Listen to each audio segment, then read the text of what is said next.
Go back on there. All right, we're going to get going. Again, thanks a lot for coming to our workshop on NCCR Reg 12. We're going to get going right away with public comment. So, got any public comment here in Las Vegas? Again, obviously, we're going to. 1 minute, Mike, can I read the public info? Yep, 1 second. Again, obviously, we're going to give plenty of time for public comment on the actual reg. So if you have anything outside of Reg 12, that's when give public comment now. If not, we'll give you time later. Go ahead, sir. To provide public comment via telephone, call 669-444-9171. Enter webinar ID 831-0894-4506, followed by passcode 478363. Any public comment here in Las Vegas? Doesn't look like it. Do we have any public comment online? Provide public comment, click the raise hand icon if you're joining by Zoom, or dial *9 to raise your hand if joining by phone. There's no online comment. Great. Then I will hand it off to Chief Cronkite. All right, good morning, everybody. I'll be going over the proposed amendments to NCCR 12 regarding packaging and labeling. I'll specifically point out all of the additional changes that were made after the first workshop based on public comments received at that time. And I'll open it up for public comment at 2 different points. So first, I'll go over all the general stuff, and then the second opportunity will be for comments on labeling for remediation or treatment. That'll all be done second. So NCCR 12.010 clarifies potency allowances for pills and removes subsection 2, which is already in the packaging requirements listed in 12.015. NCCR 12.015 was revised to remove redundancies and clarify packaging requirements for specific product types. I will add language at the end of this section stating effective 7/1/2025, which gives everyone 1 year to work through their existing packaging. Again, if you have any, other recommendations, please come make public comment. NCCRs 12.030, 12.035, 12.040, and 12.045 were all revised to remove redundancies and streamline labeling requirements. 12.0301C was reverted to original language to include harvest date on the label, which was requested during public comment for the last workshop. And then we moved labeling requirements for treatment and remediation into the labeling sections, but I'll hold those comments until we go to 12065. NCCR 12.050 has been cleaned up to remove redundancies and also includes a requirement to provide the soil amendment report or lab COA to consumers upon request. This could be an electronic medium such as a QR code. NCCR 12.070 has been revised for clarification on advertising requirements. I did receive public comment requesting the removal of fruit as being appealing to children, but that is in statute, so that would require a change through legislation. And then the requirement to include the license name and or facility ID was requested by law enforcement, I believe, so that they could identify illegal advertisements. So please keep that in mind as well. Any public comments in Las Vegas on NCCR 12 outside of the 12065 and labeling requirements for treatment or remediation?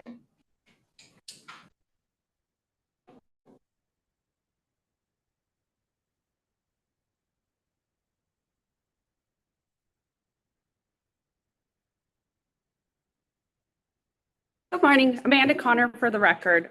I believe you said for 12.015, you would be adding an effective 7/1/2025. My follow-up is on the proposed 12.030, 35, 40, 45. Is there going to be, and I guess, yeah, and 50, is there going to be a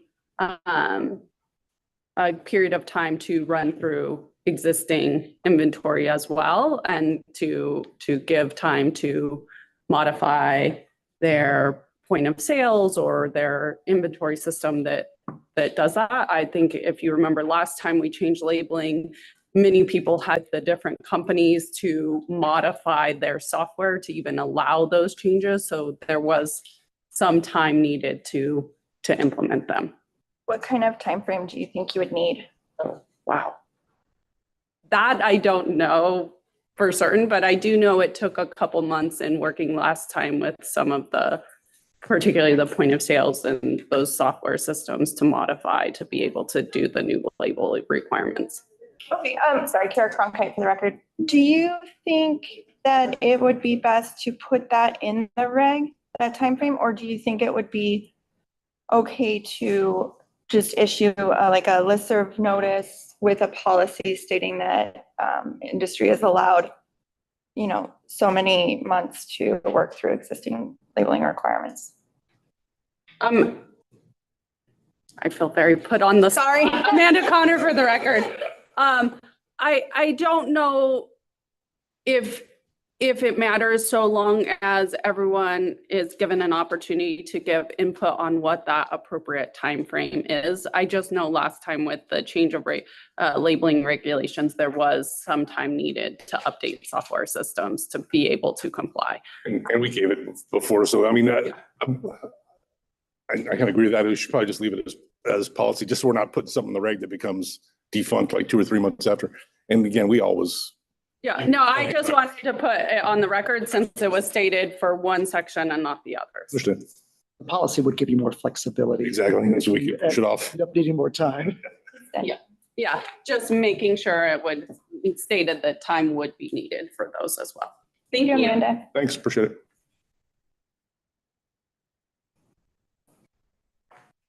Good morning, Frank Hawkins with Silver Black Cultivation and Nevada Wellness Center, Nevada Wellness Center West. My comment is going to relate to 12.015. It's more specifically in the packaging area, and I do agree with at least a year and a policy that's flexible, because to my knowledge, a lot of people buy packaging for the whole year because it's a better price. Okay. So if there's some flexibility, I think that helps. My concerning question relates to 16 CFR, part 1700, and this has been happening for a long time, and bags cost a lot of money. So I would like to know if you can have paper bags, and if you can have bags with pull strings. And if you can, great. If you can't, then I'd like to ensure that you guys make sure they don't have. Kara's favorite topics. Yeah, no, fine. Kara Cronkite for the record. Pull strings are allowed as long as it meets those child resistant requirements. Well, 5-year-old can't open it. What was that? 5-year-old has a hard time opening it. Pretty much, yeah. Yeah, and then also, I know I've received a lot of feedback that these bags, you know, they run through so many of them and it's very wasteful. So I do want to remind everyone that if it is a material that's capable of being washed, rinsed, and sanitized, you could reuse them. You could also incentivize consumers for bringing them back so that you don't have to waste another one as well. But yeah, anything you can find that meets those requirements, we're happy to review them and give you feedback. Okay, so no longer does it have to seal, as long as it's difficult for 5 years and under to open. Well, it has to be certified that it meets those child resistance requirements. We have seen some that have met the requirements that are a drawstring. Some were even like a hemp derived fabric, I believe, in a drawstring bag. So there's a lot of options out there. If you're not sure if it meets the requirements, just Reach out to you. Yep, send it Great. over. All right, I'd like to move on to 12.30 down in E, where it talks about bulk and or individual packaging. I get that. So a disclosure of the type of treatment that is being processed. So what specifically are we talking about? So that we're gonna save for later, but that's gonna be like the former 12065 requirement for remediation or pre-treatment to reduce microbial load, but we will go over that one in the next public comment section. And 12.70. Number 4, is there a font size still required, 6 or 8 or something like that?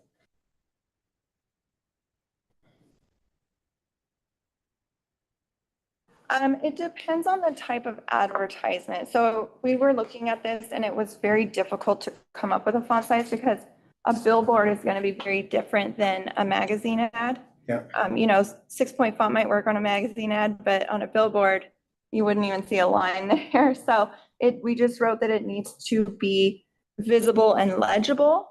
So again, if you're creating an advertisement and you're not sure that we would consider it visible and legible, or that it would be to the consumers or the people viewing that ad, you can always run it by us for a free review, and we're happy to do so. All right, and then number 5, it talks about displays. And so are you still required to have the metric tag in the store dispensaries on product? Yeah, so this is discussing branded displays or images for advertisements only. So I believe you're talking about display samples. Samples? Display samples, those requirements haven't changed. So they'll still need that metric identification. So an advertisement, if we had a bong or some kind of product or display from a vendor, that's what you're referring to? Correct. So as long as it's something that's inside the cannabis establishment, so say your dispensary, you have a big advertisement for a specific product, that doesn't have to meet all these requirements because it's not going to leave the store. There's no risk of children's. And it's not for sale. Right, exactly. Thank you. You're welcome. Thanks, Frank. Good morning, Nicole Buffon for the record. So what is the point of having child-proof packaging on products if we have a child-proof bag as well? I know some products are not child-proof, like a chocolate bar. I get that. Maybe put those products that don't have child-proof packaging on the actual product inside of one of these bags. But if it's just flour or it's one of these pre-roll pops, those are all child-proof. Right. So if we can use paper bags for those products when they're walking out the store versus having to have the child-proof bag because they're already child-proof. Kara Cronkite for the record. That's existing. Oh, okay. So Ray actually only says that cannabis and cannabis products have to leave the store in a package that is child resistant upon multiple openings. So if you put your cannabis in a pilled bottle, that's fine. You can walk right out the store with it. You don't even need an exit bag. Oh, Yeah. okay. If you have a chocolate So are the bar, dispensaries aware of this? they should be. It's We clear in the regulations, and I think I've discussed it ad nauseum. Okay, maybe they need an update. Maybe we'll do a listserv reminder. Okay. I Thank you.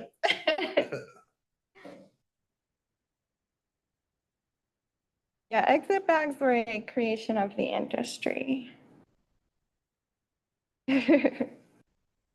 California, everything comes out of the store in a paper bag. I know, I've seen that. It's Colorado too, I've seen that.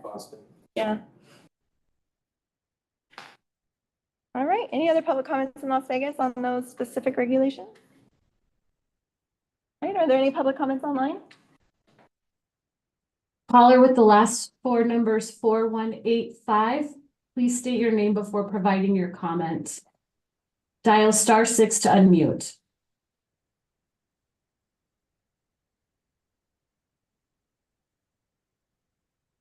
Good morning. For the record, this is Abby Kaufman, Secretary and for the Chamber of Cannabis and Chairwoman for our Commerce Committee.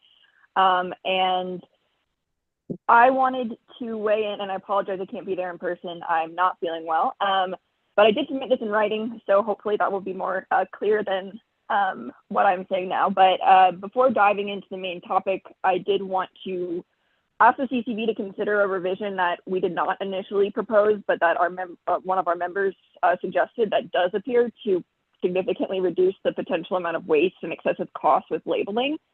So that suggestion is to remove the requirement in 12.040 and 12.045 about the name and address of the cannabis sales facility or cannabis consumption lounge, because and then move that into 12.050, because outside of that, at the end, if that were moved into 12.050, the retailers effectively wouldn't have to print a whole entire an entirely new label because those detail, like that detail would be a part of that 12.050, which could be delivered separately, or, you know, it could be on the receipt.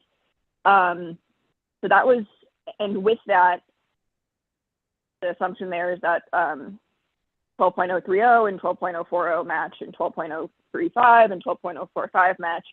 So I did notice that in 12.040, the bill requires a warning that says this product contains cannabis and a warning that states keep out of reach of children, but that was removed from 12.045 and put into 12. One of the other ones. So that was, is that something that's possible? Yeah, Kara Cronkite for the record. So with 12.040, this is for usable cannabis and single-use cannabis products. And the reason that we left it in there is that those products don't typically have packaging. They just have a label. So your usable cannabis, typically, we don't get much packaging for that. Really, it's just like the cannabis products that have packaging. But I can look through the statute as well, because there are some specific statutes where it says must be on the label, and then sometimes it says must be on the package. So I can sift through those and see if we can streamline that at all. Okay, and that would be awesome. I did include like a chart in my, or like an exhibit in my comment, kind of my reading of what's in there and what's based on each reg. And just to clarify, are you referring to the warning about the children and contains cannabis, or the name and address of the sales facility? The warnings, this product contains cannabis and keep out of reach of children. But also I do want to point out in one, it's at the very top, it says if not already included on the container or package. So if it is on the package itself, it doesn't have to go on a label. But if your product doesn't have a package, then it would need to go on the label. Right. No, understood. I guess it's, if it's usable, or if it's a cannabis product that's labeled from a production, and it has all of the required labels, or it's on the package, then it goes, you know, for sale. At the retail level, because of 12.045, the retailer still has to add, fix to the package, or add the label or whatever, the name of the sales facility and address. But if the name of the sales facility and address was not a requirement, that additional step would not be necessary. Yeah, Kara Cronkite for the record. I have a note to see if we can move that or reduce that in some way where the consumer still knows where to go if they have an issue with that product. Okay, awesome. That was all for. Thank you, Abby. Are there any other public comments online? Yes. Chelsea Capuro, go ahead. Good morning. For the record, Chelsea Capuro from the Griffin Company on behalf of the Nevada Cannabis Association. Can you all hear me? Yes, thank you. Okay, sorry, thanks. Just want to say, Kara, we appreciate you stating it earlier on. We really appreciate the 1 year to work through the existing packaging.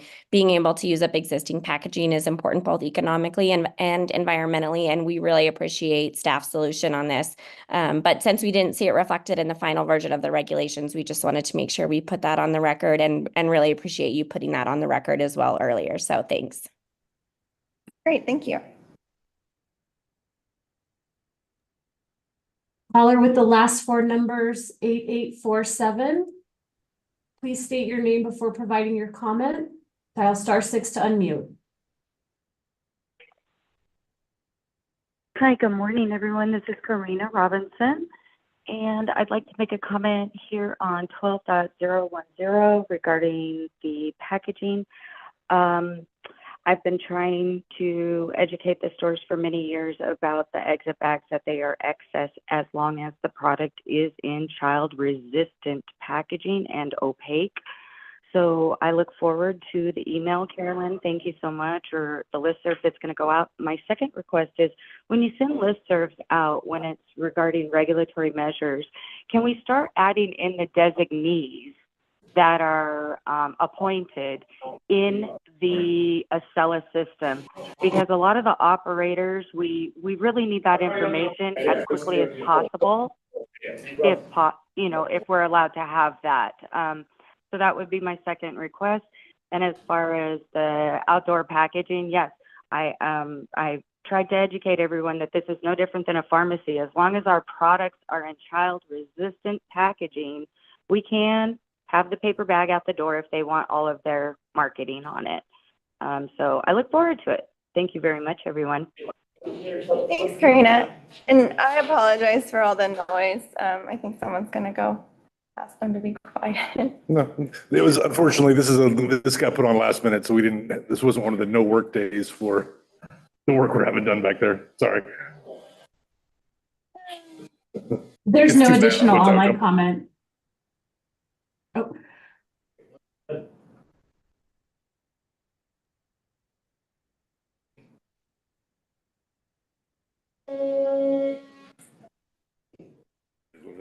No additional public comment. Sorry, Sarah. no, there's no additional online comment. Okay, so I will now move on to the star of the show, 12.065 and related requirements. So, Hopefully in a couple months, though, there's a whole other building they're building with a bunch of boardrooms where most of these meetings are going to happen after this. So it's not going to be in here. But we're working on another room back here, so they actually going to have a wall here, and soon this will be much better. But it is what it is at the moment. My apologies. all right, so 12.065, after the last workshop, it was stricken entirely and moved into labeling requirements for each specific section. However, based on public feedback received very recently, I'm leaning toward just revising 12.065 and making it less complicated. That might be the best option. I'll go through some labeling requirements in other states. I'll point out the options proposed by industry and some minor revisions that we might consider to that. And I just want to hear everyone's input after hearing all that information. So I will start off with Maine. They will have a labeling requirement for products that have been treated with remediation through ozone or radiation. And that's in addition to their labeling requirement regarding chemicals used for extraction, which is often a remediation method for microbials in flour or trim. Connecticut has the requirement prior to being sold and transferred to a consumer, qualifying patient or caregiver, a cannabis package shall clearly include the following information on an extended content label, a package insert, or using a static quick response QR code, which information shall also be available in store and on the internet website of the cannabis establishment that sells the cannabis. 1, types of cannabis incorporated, as well as processing techniques and solvents used to produce and manufacture the cannabis. They consider remediation a processing technique and therefore require it to be disclosed on the label. They also had a bill just passed that requires them to establish consumer disclosures on mold and yeast in cannabis and allowed remediation practices, and then also to prescribe signage for dispensary facilities, retailers, and hybrids, to prominently display a disclosure that possible health risks related to mold and the use of possible health risks related to using mold remediation techniques. That was all Connecticut. And then Michigan is currently working on rules which licensees would be able to label products indicating that they had not gone under a defined form of treatment or process. So Michigan's going the opposite route with labeling, requiring that they disclose that it hasn't been treated or remediated. So I just wanted to put those out there, not that we're considering adopting any of that, just that those are options. And then we did get public comment with specific language suggesting a cultivation facility or production facility must disclose in writing with each lot of usable cannabis or cannabis products and each production run of concentrated cannabis or cannabis products provided to a cannabis sales facility or consumption lounge. Documentation disclosing the post-harvest treatment or remediation of lots or production runs, including the date and information on the approved process, which can be provided via an electronic medium such as a QR code or website link. So that would be from the grower or producer to the dispensary. And then it says, upon consumer request, a cannabis sales facility and cannabis consumption lounge must provide with all usable cannabis and cannabis products sold at retail or ready-to-consume cannabis products and single-use cannabis products sold at a consumption lounge, the post-harvest disclosure provided. So they would be available upon consumer request, which is what's proposed in this public comment. If we did go that route, I would really want to see something at every point of sale system stating that the consumer can ask for that, which I think might be a compromise for everybody. But I also like, what Michigan's doing where they require people to label that they had not gone under any treatment or remediation. I'm not looking to require that, but I would like to remind everybody that there's nothing prohibiting you from doing so. And I think a lot of consumers might appreciate seeing that, but I will now open it up for public comment on NCCR 12.065 and related labeling requirements here in Las Vegas.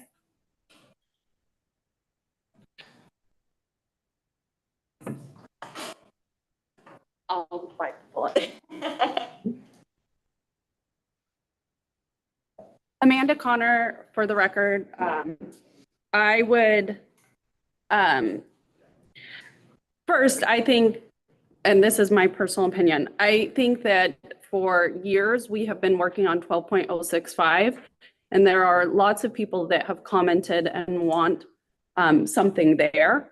Personally, I feel that if we put whatever post-harvest disclosure is going to be required in 12.065, it may clear up some of the confusion. If we get rid of it and put it in labeling, I've already had people being confused saying, why aren't they requiring that, right? Same.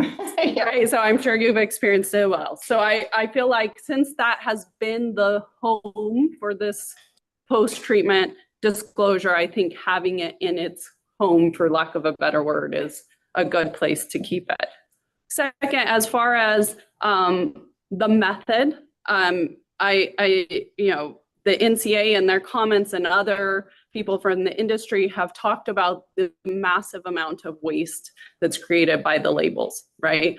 And I know that they can be provided by electronic means, but there's still certain things that have to go and be on a label. And if we can get it to where the consumer can have all the information they need in a easy, accessible format without environmental burdens, additional burdens on operators, time, all of that stuff. I think that's the goal that everyone wants to achieve. My proposal would be similar to the language, Kara, you read aloud, with something, and I'm sure labeling and packaging is the only regulations being discussed, but I'm sure the industry would be happy to discuss a regulation or policy requiring signage. I actually am quite shocked about the number of comments that people say consumers don't know to ask for soil amendment. In my personal opinion, if I was consuming, I'd rather know about all the pesticides that are applied to this product, which appear on the soil amendment. And the fact that consumers don't know that they have the right to that information is frankly a little scary. So I think we should open up the form of education, making sure they know it. And in my mind, having a method to request that where pesticides, any post-treatment harvest, any pre-treatments, pre-harvest treatments, things added to your plant that you would then have and be a knowledgeable consumer about what you're consuming. I think, in my opinion, that should be the goal. So maybe we do a separate workshop or even just a policy or something about doing some signage to inform people that they have this information available to them. Thank you. Great, thanks, Amanda. We put something in these regs, though, talking about the SOLS report, right? Or SOLS amendment. Yeah, Kara Cronkite, we said that they have to be available upon request, but to Amanda's point, they don't know to request Yeah, them. they don't.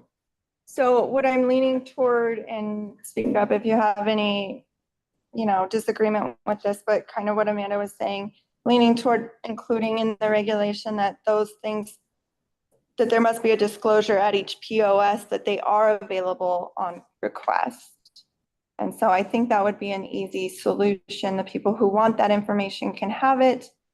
The people that don't want that information aren't bogged up by too much information on the label. Hi, Frank Hawkins again. Let me just disagree with last comment, adding it to a POS. That means the cultivator is pushing the burden onto the dispensary, which I have too, and I don't want that burden. So I'm not supportive of that. I did hear some comments that interest me from Connecticut that I will go back and research. Yeast and mold, still not legal here, right, in Nevada. I know Oregon has changed their policy, but I don't know that we are. So I support keeping the language in 12.065. The electronic medium and or QR code is not functional for the consumer. So if I'm a consumer and I walk in I don't know, number one, to ask. Number two, if I'm over 60, which I am, so I may not even know how to use my phone to put a picture up to get a QR code. And I think the most important thing is, and I have a cultivation as well, so I understand on the cultivation side that it would be easier. And the goal is to grow the weed and sell it, not have to destroy it or give it away, right? But at the same time, I have 2 dispensaries, and I don't want ever a customer coming in and saying that, hey, you didn't disclose that this weed is blah, blah, blah, or it has X in it. Mm-hmm. And especially the seniors, we have a lot of seniors at one of the stores that come, and we deal with a lot of tourists at the other store. So you have 2 groups of people who are not going to be as knowledgeable as we would think those of us that are in the industry are. So I think the most important thing is to continue to build the trust of the local people, the tourists, the first-time users. What about people that go through a drive-up window or walk-up window? There's no QR code that they can see. So I think the burden is with the cultivator. And if in fact the weed has not been or has been radiated, then that needs to be on the package. We don't like it, but that's the reality until there can be something better. Thank you, Frank.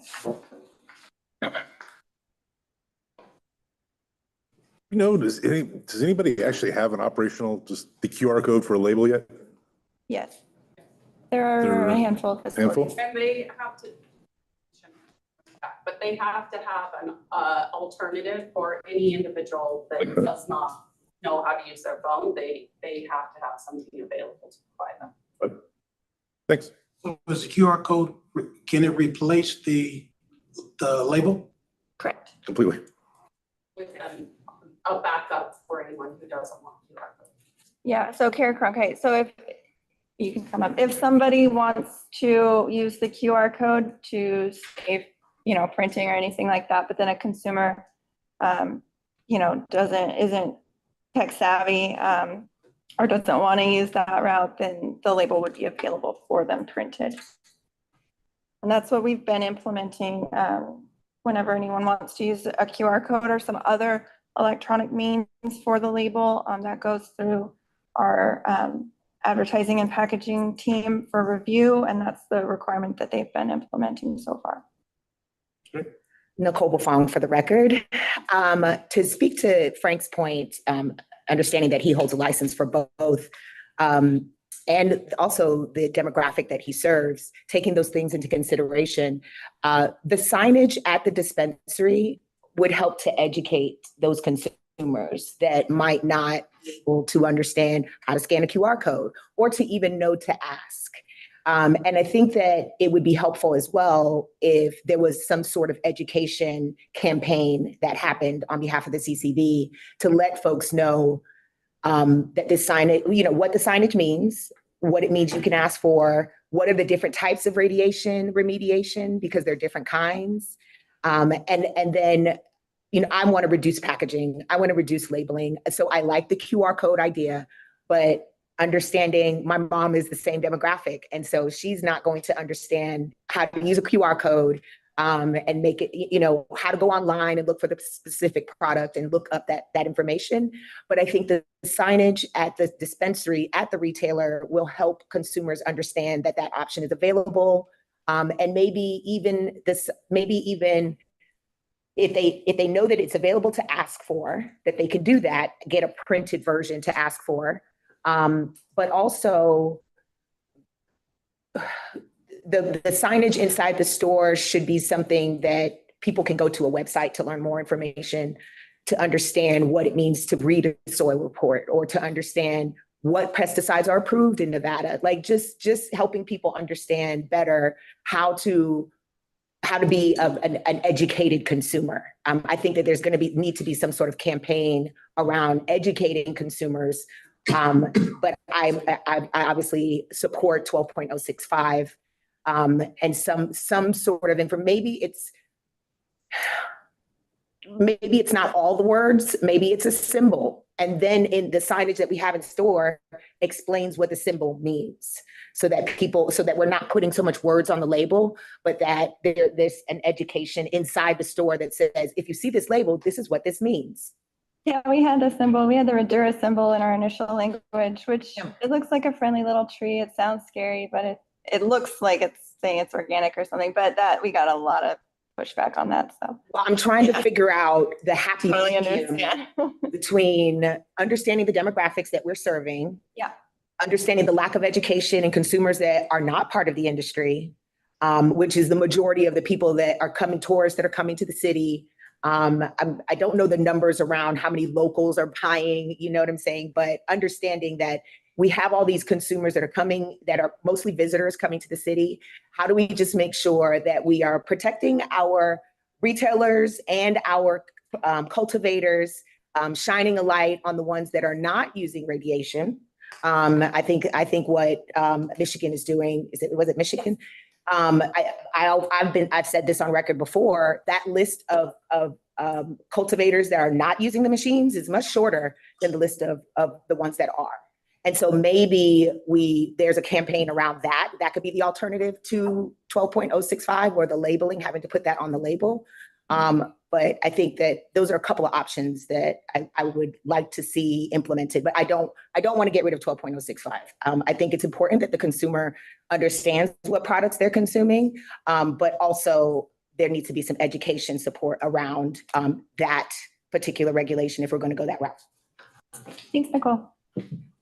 Jennifer Solis for the record.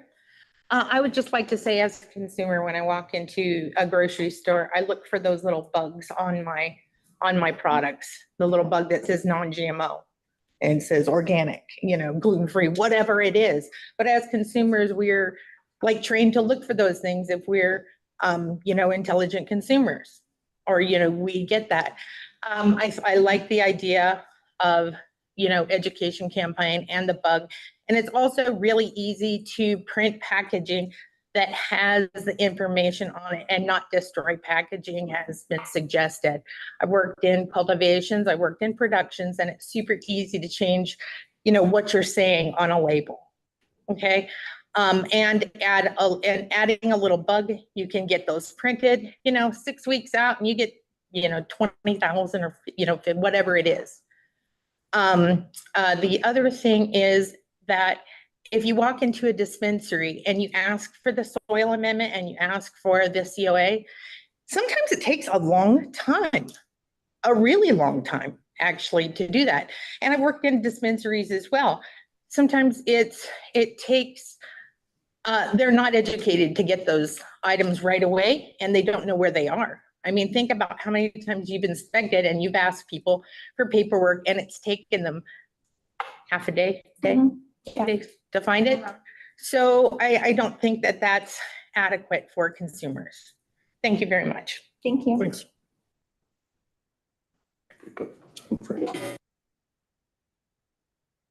How's it going? Gerardo Gonzalez for the record. Just going to talk about 12.065, right? I think talking and token, we've been representing and fighting for the people about this so hard that one of the cultivations actually called the previous employer I was with trying to get me fired for exposing that list. Shout out to Circle S, thank you.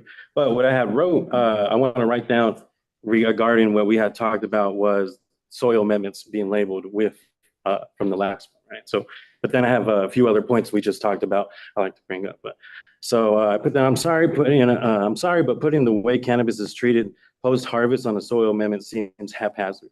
A soil amendment is there to show us what is put in the soil as the plant is growing, not what is used on the plant to circumvent and failing microbial tests. This seems counterintuitive for the end user in a very sneaky way for subpar cultivations, as well as the governing body to circumvent being transparent with the consumer. It all sounds very shady to me. We went from labeling jars to putting it in soil amendments.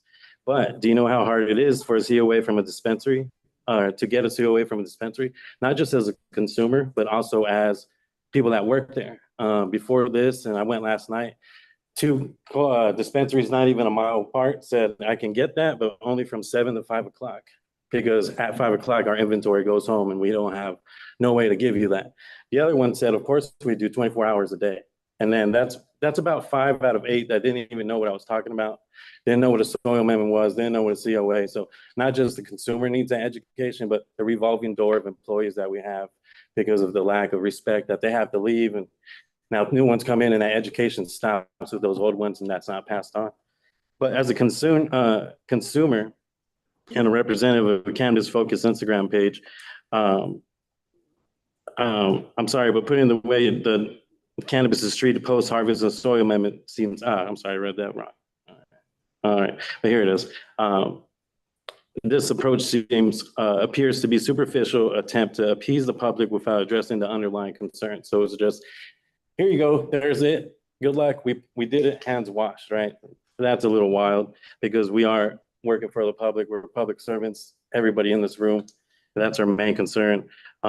The proper and transparent labeling is crucial for consumer trust and safety. The current labeling practices do not provide the clarity or assurance that consumers deserve. But we do urge the CCB to reconsider, implement, and keep the 12065 on that. And again, that just comes from that little sticker that seems like it's organic. But even if you put a QR code, sometimes the QR code goes to a dead website. It's been proven. But if you put it even on a dynamic QR code where you can consistently upgrade it, yes, there's a little fee for that, but dispensaries can do that just to let them know. And it doesn't affect the pocket of the dispensary. It affects just the cultivation and people know it. People that have a budget, they will come into the shop and buy that radiated weed because that's their budget. But at least just like how the representatives of the RAD source machine,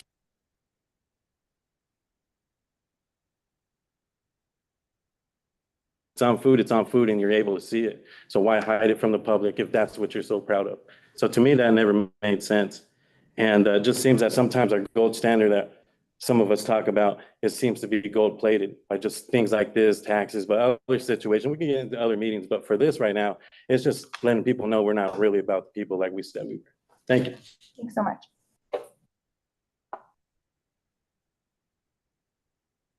Any other public comment in Las Vegas? Any public comment online?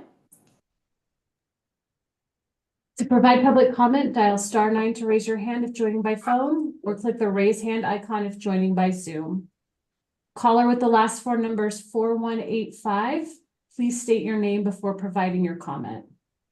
Dial *6 to unmute.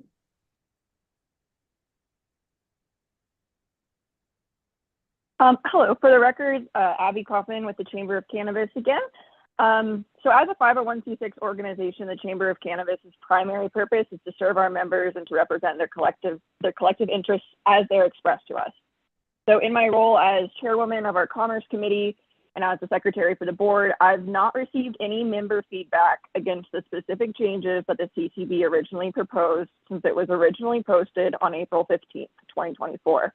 The feedback that I have received from members has been in favor of keeping the language in NCCR's 12.030F, 12.035K, 12.040I, 12.045L, stating if cannabis being used to make products, I'll save that. And with that language addition, eliminating NCCR 12.065. And after reviewing the related materials from past workshops, public comments, legislative commission meeting minutes, and others since going back to 2020 on NCCR 12.065, it appears that most objections were asking for the removal of this regulation and were regarding the specific language, the use of the Radura symbol, and the fact that radiation treatment was being singled out, so to speak. The current language requires a disclosure for all treatment methods and does not require words like warning or caution. So if operators are concerned about an uninformed consumer misinterpreting the disclosure, there is the option to include this information through an electronic medium instead of on the package itself. The medical patient or educated consumer could easily access the information without the operator having to openly display this disclosure to the general public. And if the label piece is a concern, and somebody mentioned earlier about like pharmacies, right now our federal government is considering moving cannabis to a Schedule III drug. I don't know the last time you checked out at a pharmacy, but you get a lot of labels and there's a lot of excess waste talking about all of the warnings and disclosures. I wish I was there in person because I have a label from a product at a dispensary in the size of it versus what I received the last time I went to CVS. Plus those receipts are hilarious. But that said, during a CCB meeting, several members of the public suggested that in lieu of the labeling requirement, operators should be required to make the soil amendment report available upon request. Soil amendment reports are not something that most consumers know how to read or interpret, and if they do, this does not make the information readily available to them and would likely cause delays at checkout, both for the person requesting it and for everyone behind them in line. Like, what would the delivery of those soil amendment reports actually look like if it's by request? I doubt that they would just have copies readily available. They'd have to go back and get them. Like, I just wonder logistically what that would actually look like. And I do agree that if that is the route, there would education required, because all of that, presuming the consumer knows they can ask for this report.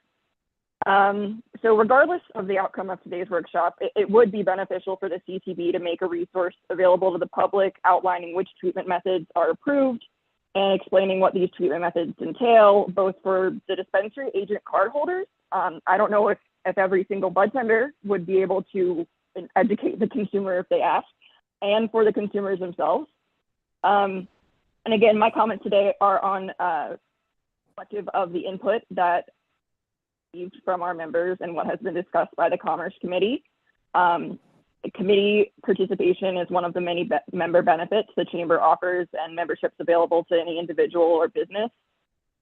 We firmly believe that by working together with all the segments of the industry, we can create a more conscientious, inclusive, and thriving cannabis space that benefits both businesses and society as a whole. So as such, I will stick around if anybody has any questions or concerns, and always welcome any emailed input and appreciate your consideration. Thank you, Abby. Brett Scolari, go ahead.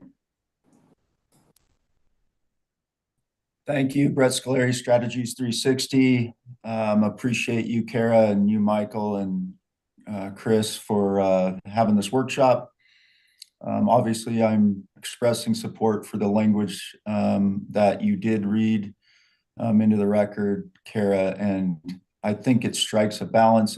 I think listening to all the comments previous to mine, we're really, really close. I think we're as close as we've ever been to a solution on this that we've been working on for, I think, going on 4 years now.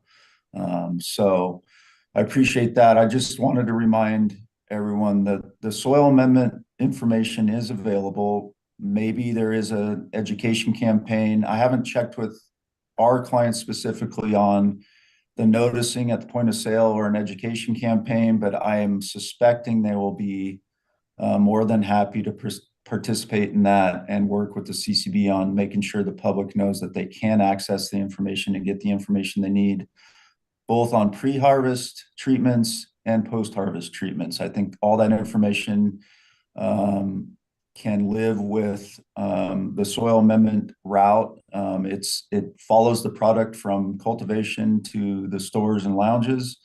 And I think the post-harvest treatments can do the same. So appreciate everyone's participation in this, and we are ready to assist in getting this resolved by next month. Thank you.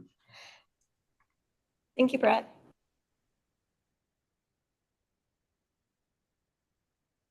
Silver State Government Relations, please state your name before providing your comment.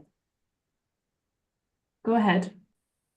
Hello, my name is Morgan Biaselli. I'm with Silver State Government Relations, here representing Green Thumb Industries. I would just like to echo previous comments. We ask that the CCB leave the labeling where it stands and for greater public awareness around the soil amendment. Thank you for your time.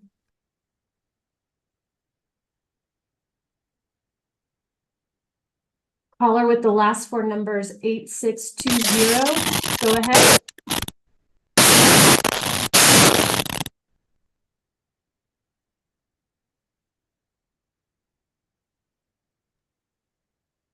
Hello, can you hear me? Hello, can you hear me? Hello, can you hear me?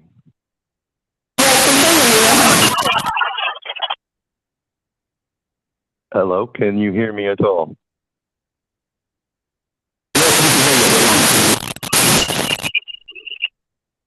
I'm getting nothing but static in return. I'm getting no response from your end.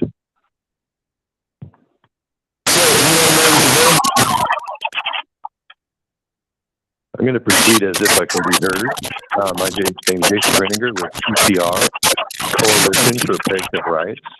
A Coalition for Patient Rights is committed to advancing the rights of patients in pursuit of accessing safe and effective medical cannabis treatments for the heartbeat of our patients. CPR finds that labeling of products is paramount to providing medical quality products for treatment, and that no form of irradiation, remuneration, or detection is acceptable. The point of testing for these items was to remove them for public safety reasons. Failed products should be removed for consumption, as clearly indicates for the need to test in the first place. The solution for that public safety test is not to irradiate and sell the dead biomass and bacteria and fungi. That's not acceptable. Without science to support this action, it's unethical.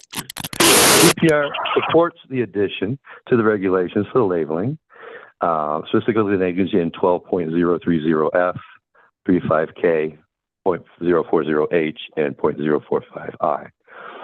We do agree with the 6.5 and do not agree with the soil amendment report. It should be available to the consumer on the label, not hidden in a soil report.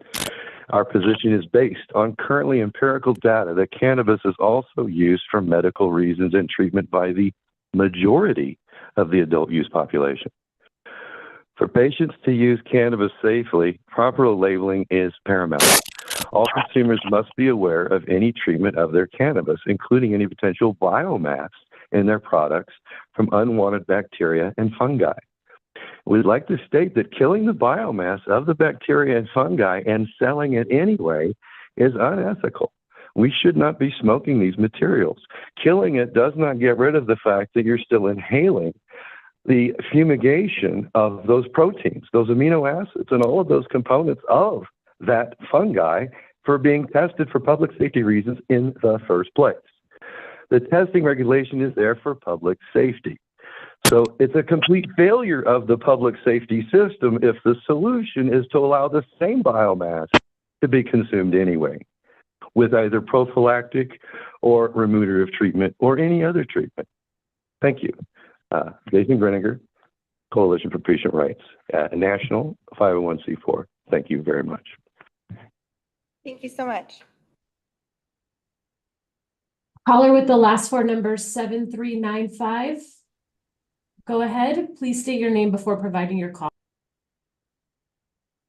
Good morning. For the record, my name is Ed Alexander from Soul Cannabis, and I apologize for the delay. I was having some struggles signing on. I think that there is. Can everybody hear me? Okay. Yes, we can hear you. Okay. I think that we all need to look at this from an industry standpoint. I think if the CCB were able to put out some educational materials about remediation and, you know, the dispensaries and industry at large were to educate people, you know, I think there's a lot of misconceptions about remediation.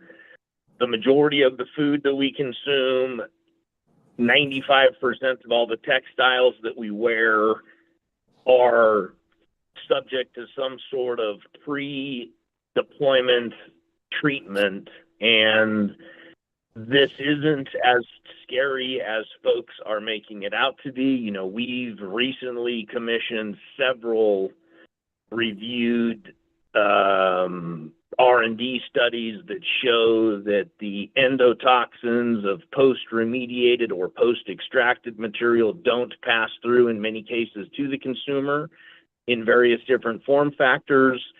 And I think that the consumer deserves to be educated. It's very easy to provide a soil amendment report or a pre or post treatment report, whether that be printed, whether that be a QR code, or many point of sales have the ability to instantly email those to customers. So this isn't as challenging as it could be. But we all have to be on the same page in terms of educating the consumers to the amount of goods that they are currently consuming that are subject to similar treatment mechanisms before they're available for sale. And again, I apologize for being late. I also, if allowable, the advertising component, guys, there's some very general language in there that talks about appealing to children. I want to remind people that characters such as Yoda, Pokemon, you know, I've got 35 and 40-year-old patrons that come in the shop all the time. Those characters and many others have been around forever. So just be mindful of the general language in terms of appealing to children, because a lot of the things that are cartoonish in nature are also part of the culture of the 30s and 40s and 50s something. So thank you for indulging. I'll probably give additional comment later. Thank you. Thank you, Ed. So There's maybe- no additional online comment. Thank you, Sarah. All right, so maybe we also need a policy about what is appealing to children with some examples. I think Derek could put that together. Try to put Derek on the spot if he's listening. Get started. All right. I believe there's more public comment in Las Vegas. So really quick, if Nicole Buffon for the record. So my concern is if we are getting pushback from the industry that is using the RAD machines, and I suggested earlier to put a label or a symbol on products that aren't using the radiation, and then also, of course, the education campaign. But I was just thinking, since they think so highly of their product that they're using, and convinced that there is no issue to the public or no harm to the public, then the burden should lie on them to educate. If we go the route of putting on the label that this product has been remediated, then the burden should lie on them to then educate the public if they feel like it will negatively impact their product or the consumer in any way by having the symbol on there. These machines, what I understand, are very expensive. So it would seem like the cultivators that are using the machines probably have the funds to then educate the community about what the radiation means, what the process means, and then give their burden of proof that it is not harmful. Let the burden of proof lie on them. It's my suggestion. Yeah. Thank you, Nicole. Again, I'd like to point out on that though, right now, there's nothing preventing, completely allowed for those cultivators to put on that there's, no remediation has taken place to this product. I mean, you can put something like that on your label, you're completely allowed to do so even right now. And will be allowed in the future, so. Yeah. Just one comment to that. I don't think the issue, again, Frank Hawkins, Silver Black Cultivation. I don't think the issue is the people who are not doing it. That's not the folks who, so. I understand. Yeah, I know you understand. Thanks, Frank. Jardo Gonzalez, talking and token. I think the last comment kind of made sense, but it didn't. There is different forms of remediation, right? There's the RAD source, which is food approved, FDA approved, but again, there is no studies on putting it on fire and inhale it, as the guy before that had said. But yes, FDA approved, but that's not the other way. And the other is ozone. Ozone kills the terps, it kills the flower and THC levels. So what are we doing there? Is that acceptable? And then the flower that's been on the shelf for about a year and a half is no longer THC acceptable. It should be tested again for CBD. But that's not even a concern to the dispensaries or the owners of certain cultivations or whatever. The concern is being as safe as food. If it is, just put it on the label. That's all we're asking. If you're so, as Nicole just said, if you're so behind at 420%, we'll put your money where your mouth is. Again, people that need that $25 eighth will buy the $25 eighth. That's not the problem. The problem is just put it on the label. And if you're so concerned about, I think one of the kickbacks we got was, well, it takes time away from a dispensary to put stickers on it. Sometimes dispensary people don't even have nothing to do for 6 hours. I've been to a lot of them. I worked at a few of them, but I know more people that work at them than more, right? So give them a little something, make their money, get their full 40 hours, 35, 32, 28 hours, whatever they get. Let them really work. Or again, put it on cultivation if you're really not upset about it. But for the rumor of the rad machine that's able to travel and go to your spot and get rid of that for you, who knows if that's a rumor? It's a legend. But then there's also farms that don't want to pay the high price for a rad source machine, but they will pay the price to get it to the people that do use rad to clean it and then bring it back. That's not being talked about. And the last thing is not just even the flower. There's people for the last 4 or 5 years that worked with these machines constantly. And as you had said at the last meeting, you only go to these things once in a while, not every day. But the people that work there do get sick. They do get nauseous. They do get headaches. It's almost as if when you go take an x-ray, you have to get a lead suit. The cat stands behind the wall and you get your x-ray. Well, these people sometimes at hospitals have tags so they know how much radiation they've been working around.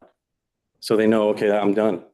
But for people that work their tails off at these cultivations on these front of these machines, they're not even being talked about.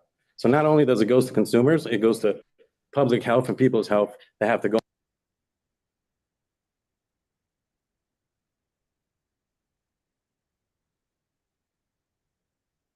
Put that plant there. We have to stick up for the people who have passed away and the people who really fight for these things. Like I said, Circle S wants to talk how good they are.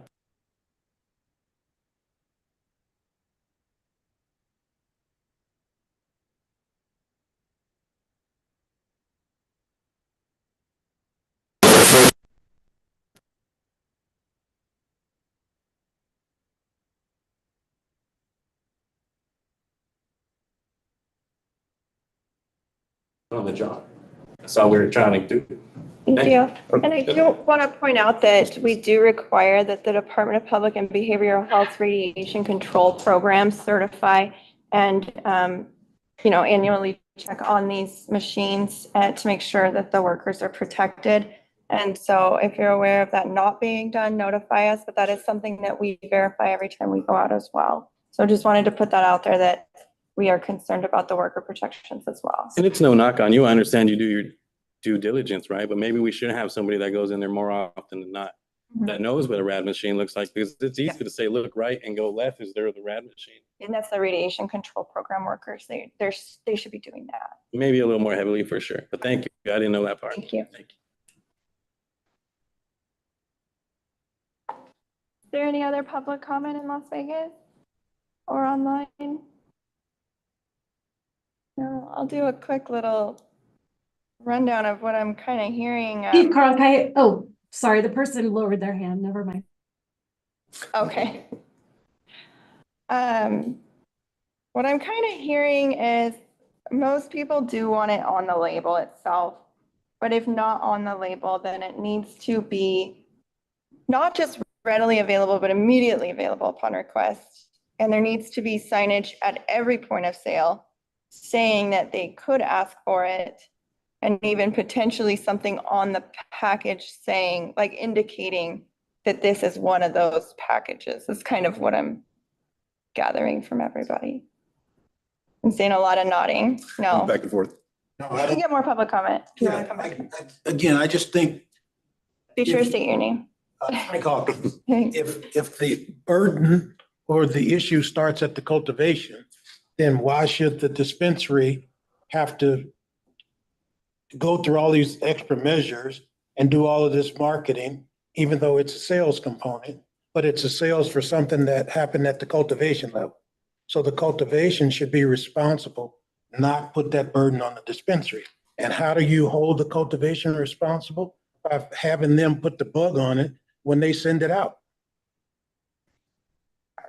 That way, there's nothing else that needs to be done. Now that and I agree with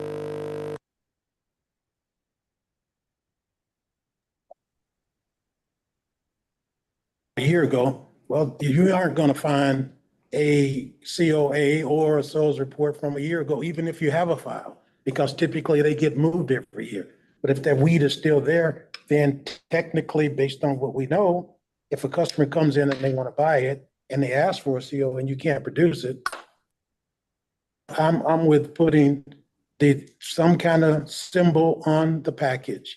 And then I think everything can work its way.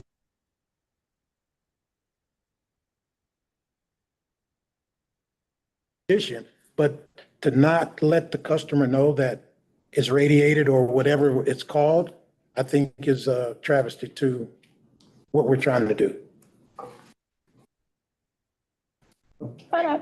Nicole Bufong for the record, to back up what Frank said. But your 60-year-old patient or consumer that comes in and sees this new label, how do they know what the label means? If the dispensary is not showing them, this is what the new label means. And so I think that some of the burden is going to have to fall onto the retail operator to at least let the consumer know, okay, we have these new labels. And I mean, some of that burden lies on the CCB as well to put out a public campaign to say this. But I feel like people in the industry know to go check the CCB website versus tourists or your older demographic of patients that are coming into the dispensary. They keep coming back to the same dispensary. They trust the retail operator.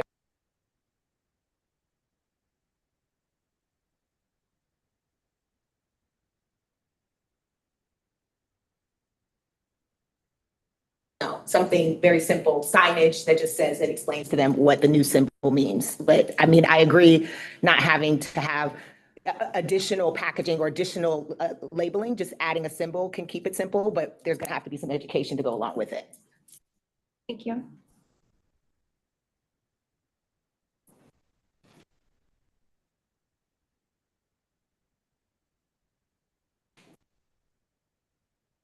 Amanda Connor, for the record. I am not an operator like Frank, but my clients report, and I think Abby, even from the Chamber of Commerce commented on this, the burden would still fall on the dispensary because the dispensaries have labeling requirements as well.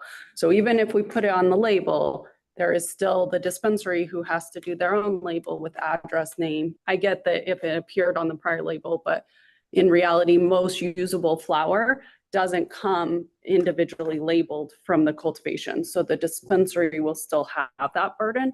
So I think the idea of a disclosure or an electronic median with educating the cultivator actually lessens the burden on the sales facility and lounges. And that is what I have heard as feedback from the industry. Is that if we can make it something where there's less burden on what the dispensaries have to on their own put on the labels, that while still properly educating the consumer, that would be the balance to strike. Thanks, Amanda. Kara Cronkite, and I would just like to echo that as well.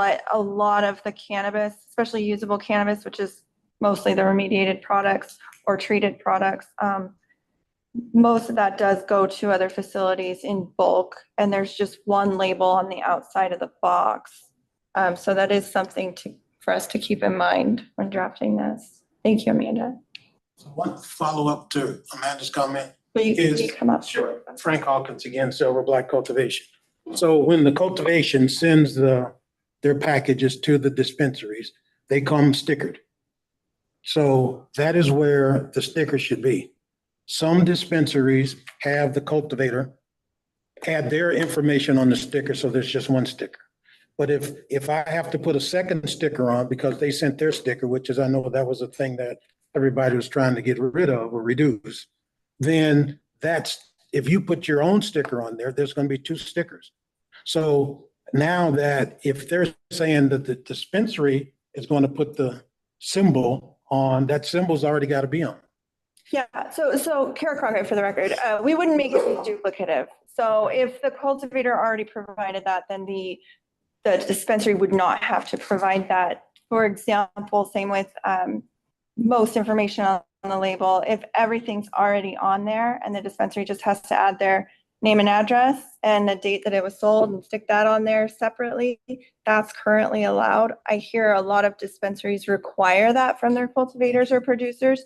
And that's a business decision that you're more than welcome to do so. If you know it's been treated or remediated or something, and we do go this route, then you could require from your suppliers that they do that portion for you. Okay, so I just want to be clear, because what I'm hearing is that the discussion is having the burden be on the dispensary to put the symbol on there. But the burden should be on the cultivator who had it radiated or whatever, and then send that to the dispensary. But what if they provide it in bulk? So let's say they ship over a 5-pound lot of flour. Yeah.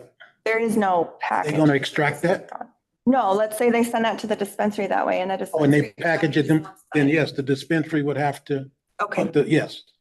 100%. We can word something that way. That's Okay. totally fair. Thank you, Frank. Thank you.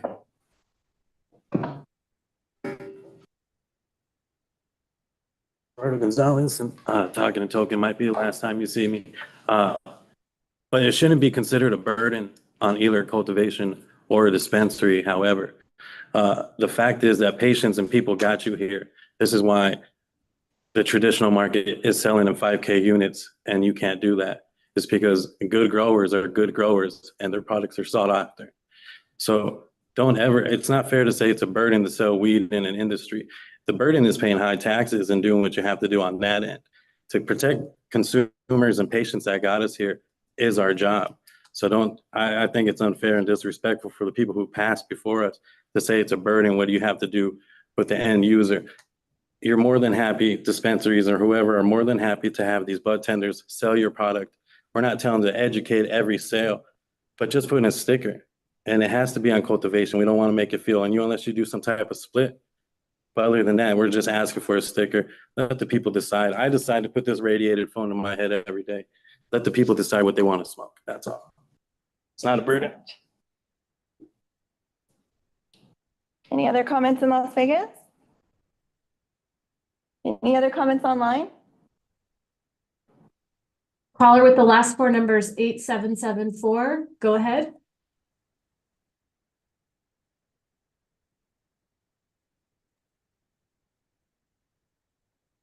Hello, everyone. This is Nick Pulis, THC Nevada. I want to thank you, Kara, and the staff for all your hard work on this. I know this has been ongoing for a very long time. And I've made comments on this numerous times, but I love how close we're getting. I agree with Brett and Amanda that the soil disclosure is the best place for it. Because also pesticides, there's lots of additional information, what was used to grow the plant, that if consumers are concerned, that would be the most important place for them to look.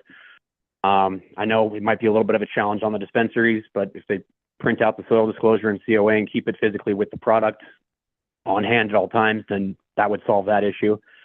But I think we're close. And again, I thank you guys so much for all your time. Let me know if you have any questions. Thank you, Nick.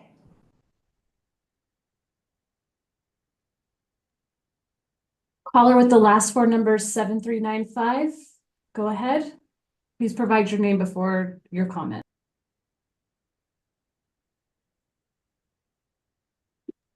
Good morning, guys. Ed Alexander again for the record. A couple of comments. First of all, every facility should always have access to confident cannabis where COAs live forever. And so the thought process that we can't reproduce COAs at any point is, in my opinion, flawed. Secondarily, I think we might want to be mindful of the size of some of the packaging that things are leaving dispensaries in. When you start adding, an 8.5 by 11 label to a pre-roll or a gram bag or something of that nature, it is excessive. I can tell you we have, I'll just say, an aging demographic that supports us, and we have found it to be very, very easy to educate folks as to scan a QR code.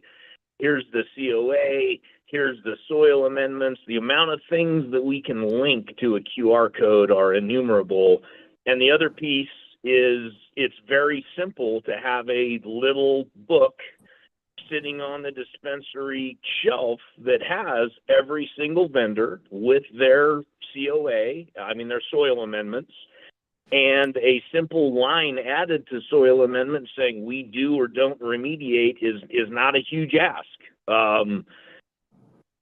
Guys, we're trying to get less garbage leaving the facilities, not more. And I mean that from a paper standpoint, whether people choose to use remediation, we don't have that in-house from a rat source standpoint, but hey, educate the consumers. The food they're eating is eradicated. The cell phone that's in their hip pocket is giving them far more radiation than ingesting cannabis. But we can't have pamphlets of material leaving here when somebody buys 70 pre-rolls from 5 different manufacturers. Now I'm giving them a book of material to leave with. I just hope that we're not,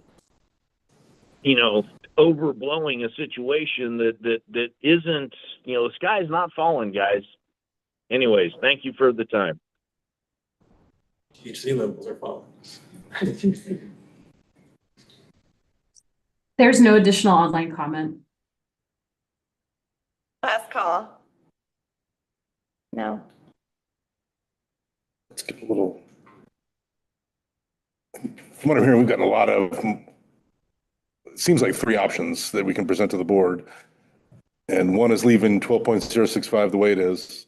Another is what you already prepared and we submitted to the board last time basically as is. And then the third option would be replacing 12.065 with Brett Scolari's option of creating another document, like a QR code document that specifically says it was remediated with some tweaks, that it was remediated, and here's how it was remediated. Is that what you're looking at? Signage to post. Yeah, with the signage to post. Is that what you're thinking about as well?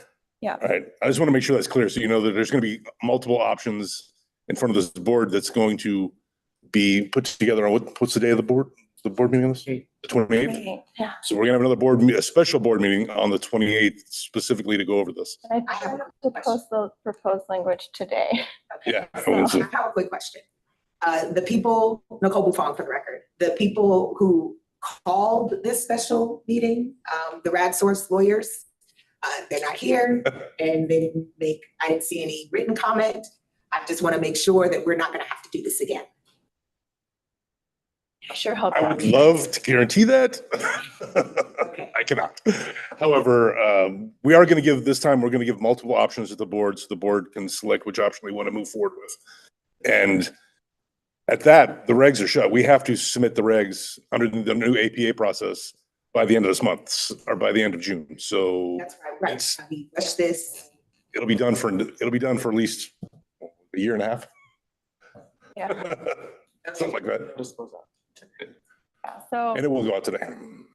So by the end of the day, you will see proposed language options posted. And then during the board meeting, you are welcome to submit public comment at that as well if you do not like the options CCB proposes. I'm not gonna say I propose, it's gonna be a. You guys get it. 3 options, is that what? Yeah. we understand? Is it possible that you could send them to the folks who signed in as well? Because, I mean, that email source, I don't necessarily get all my emails. It's gonna be posted. It's gonna be posted Where are you gonna post it at? On the website. on the website. Just So if you take a go look to, tomorrow and it'll be up. if you go to ccb.nv.gov, and on the top, you'll see public meetings, and then go to board meetings. It should be at the very, very top. It will be. Another question. So the 3 options are going to be proposed during the CCB meeting at the end of next month. And then the CCB board gets to vote on which option they want to go with. Is that correct? They're the decider. They will figure it out. And then, so after the June 28th meeting, we want to have a proposed solution. And then that goes to the legislative committee. Okay. Correct. And Kara Cronkite, for the record, just to reiterate, we can tweak language during the board meeting based on public comment. So if you say, hey, I like this, but we'd also like to see XYZ, or I want this section stricken or whatever, just provide that during public comment at the board meeting. In short time, really prefer you submit it in writing beforehand. Because we have to submit everything, all the regs by the end of June to LCB. And if submitted before the meeting, any public comment that you have, the board does have the opportunity to review. Right. So the board meeting is the 28th, you're saying by the 21st? however early that you submit it, it will be provided to, as it always is. But, you know, you're the best. So there was a cultivation that reached out and said, we only use the ozone machine one time and it's been in the corner catching dust. So for people like that, which I don't believe along the way, but for people like that, when do we update the list, or how can they get their name stricken off that list? You mean the list of people that possess a machine? Stuff like that. If they possess a machine, they possess a machine. Yeah, Kara Cronkite, for the record, if they have received approval to use that piece of equipment and is on our list, that they are approved to use it. If it is still in their facility, it will remain as approved. If they remove it from their facility and notify us that they're no longer utilizing it, they no longer have it, and we verify that, then it wouldn't be out of the question for us to remove that approval as well. And to follow up with what he said earlier, those facilities that don't own a machine but are sending product to facilities that do use machines, is that getting registered through the CCB? Kara Cronkite, that is visible in the metric. I don't know if they get approval through Acela as well. So if they want to, if it failed testing and they want it remediated, they have to get approval through Acela to do so. So we do have that information. If they available to the public, it would have to be a public records request, but I don't even think we keep that in the log. So I don't think we would be able to produce that. Kara, just to jump in, at least the language proposed, if you read into the record, require it to be disclosed because it's for each production run would require those disclosures. Correct. Yeah. No matter if they sent it to someone and got it back for remediation. It would be disclosed somewhere, whether on the label or some other alternative means. That information would be available to the consumer with any of these proposed. And if you're talking right now, yeah, there's no way to figure out exactly what, Like if you, that's why we're trying to do this. yeah, Kara Cronkite. So if you said, hey, I want to know if this lot was remediated or treated, I could pull it up and look, but but that information isn't necessarily public facing. But there are some updates to metric where the COAs and some of that information might be more readily available and more accessible, but I don't think that's going to be necessary if some of this language goes through. And actually, I appreciate the comments on that because I'm thinking about maybe creating a short video when a Kara's team explaining COAs and maybe another one explaining the soils report, and we can just let it live on the website. How to read it. More education. Around to dispensaries too for new hires. I said, once the new hire is there, he doesn't learn what the old one did and nobody's teaching. So that would be a great tool for them as well. Great employees. Sounds good. Make one of those early 80s training videos. I'll be in your class. Chief Cronkite, we have another online comment. Okay. Okay. Caller with the last four numbers 7395, go ahead. Hi, guys. For the record, Ed Alexander, one last time.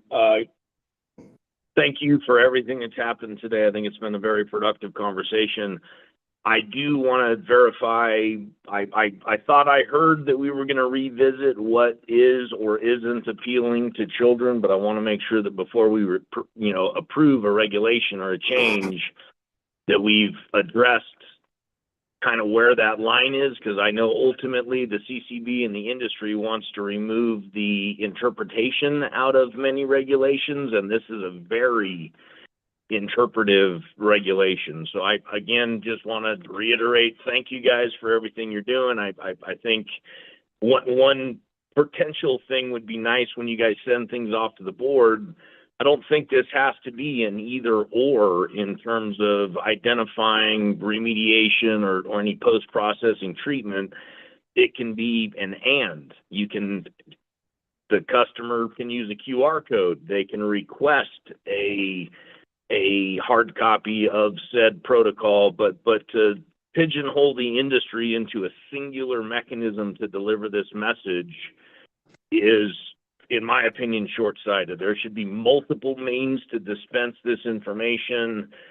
A big bulletin when you walk into a facility that products contained within this facility may have been, microbially remediated. There's a lot of different ways to skin this cat. Please don't shoehorn us into a certain way. Thank you.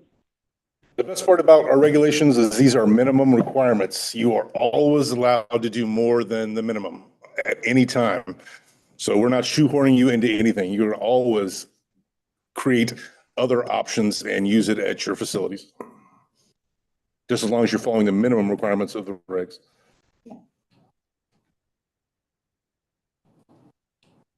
We good? I will now turn it back to Deputy Director Michael Miles. All right, let's move on to section 3, public comment. This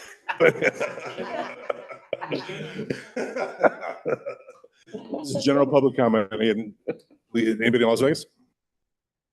Nicole Buffon for the record. I just want to say thank you for having this process. It's important. Thank you.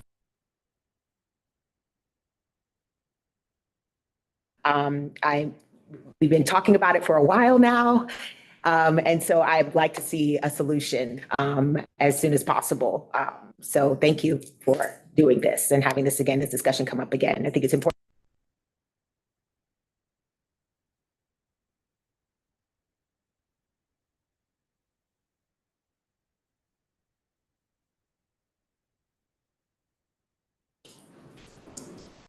Thanks. Any public comment online, sir?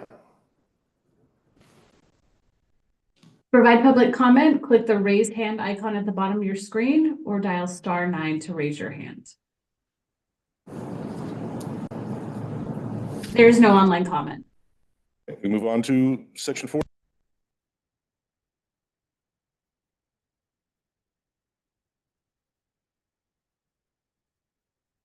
Yep.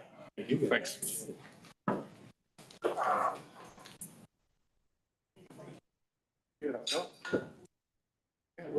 Thanks so much, Frank. I appreciate your input a lot. I'm excited on your name tag in my car. I'll go get it for you now. I'm just kidding.